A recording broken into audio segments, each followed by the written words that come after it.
So because we are still getting an understanding about what we are about to do. I mean, we've been talking about the history of fasting. We've been talking, you now know that there are 66 books within this one book called the Bible. I mean, you're understanding that each week is gonna come with a challenge, a devotional, a time of prayer. But I wanna talk a little bit on the why. Why are we fasting? Why are you doing this? See, let me explain something to you really quick. In preparation to this journey, you have to identify those questions that you may have, because you don't need to be halfway in this journey and all of a sudden you're thinking, why am I even doing this? That may come to mind.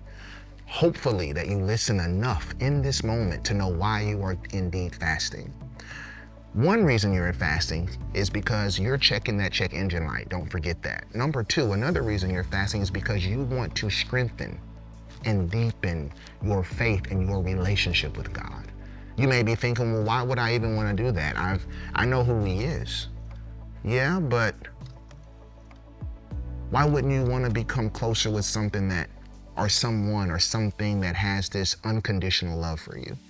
Why wouldn't you want to be closer to the one who's created you? Why would you not want to be closer to the one who has saved you from traumatizing situations? Why not? Why not? So this fast is so that you can develop a closer relationship, a bond with Christ.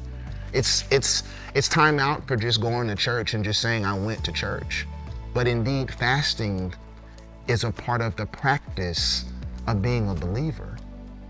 And you can't argue with me, because if Christ is indeed the sacrifice, the ultimate sacrifice, if He was willing to fast, He was the example, proving and showing to us that this is indeed how we need to commune with God, to get a deeper understanding of Him. Another reason you should fast is because it's going to give you some clarity. There are so many things right now, guys, that are blocking our clarity, that keep us in the stumbling position in life. Aren't you tired of that? Aren't you tired of seeing the same thing happen to you over and over and over again? Perhaps maybe it is because you don't have clarity.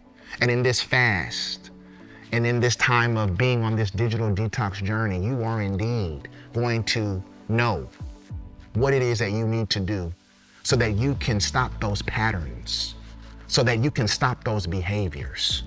Because in all you're getting, get understanding. Know why you are fasting, so that when the enemy comes, opposition comes to say, oh, you're just doing this because you were told to, or you were just doing this because it sounds good, or you're just doing this because it's on your phone. No, I'm doing this because I want to broaden, deepen my relationship with Christ, and I need clarity on those areas that I don't have it.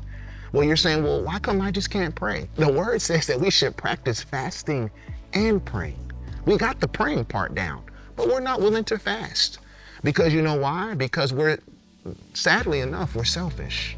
And that's just a part of our humanistic nature. It's who we are. We can be selfish, and we can find every reason, every excuse to why we can't do something. God is calling you to fast in this season. Be prepared, be mindful to why you're fasting.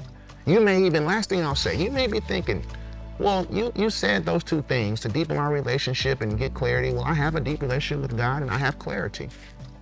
Okay.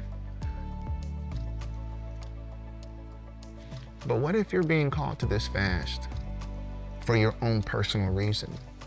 Maybe it's right now in this day 5 of identifying why you're fasting that you should take some time aside out today and really start, thinking about it.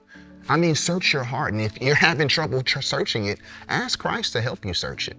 So that way you can know why you're doing this. Don't just do it to do it. Don't just do it to do it. Do it because you know why you're doing it.